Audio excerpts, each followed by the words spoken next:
for the moment. Thank you. Assembly Member Russell. Hello, and thank you very much for being here with us today.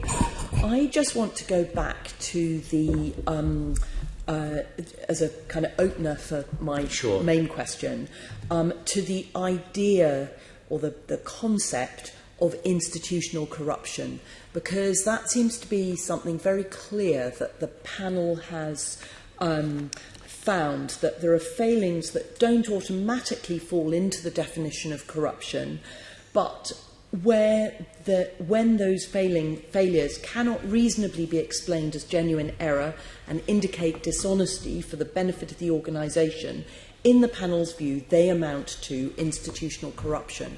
So it's like a sort of new definition of a thing called institutional corruption.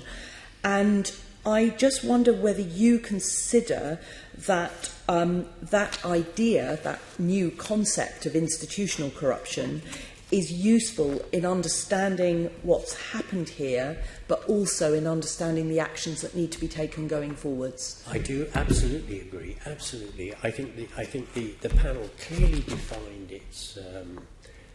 It gave a very clear definition of what it considered to be corruption, and then gave example after example after example after example. So this brings me to my main question, which is that we're here to scrutinise the Mayor, and the Mayor has already recognised that there are issues between the community and the Metropolitan Police in his action plan for transparency, trust and accountability.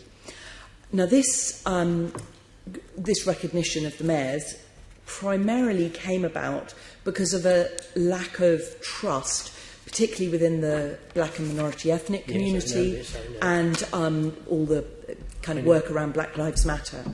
Now, do you think that the Mayor's action plan should be extended to reflect your family's experience and the findings of the independent panel, for instance, with this concept of institutional corruption? Absolutely, because to me this is a kind of insidious and corrosive corruption, because it involves layer upon layer upon layer of different kind of untruths and distortions and weasel words, or whatever you like.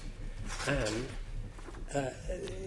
my instinct is that this kind of thing will rot an institution from the inside, and that will destroy it ultimately if it gets to, if it gets a grip, and as it has clearly in this particular case. And I'd also go on to say that this isn't.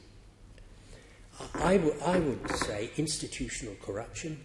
Look at all the deaths in custody and the complete failure over years, decades, even centuries, to have anyone held accountable for it.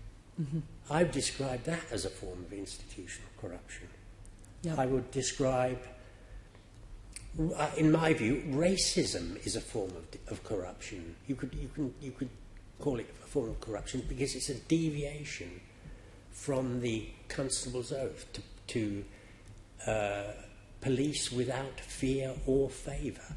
Mm-hmm. And in my view, there's a lot of fear and favour, both fear and favour, going into policing at the moment. For example, the Electoral Commission found that I think the Vote Leave campaign had broken the law.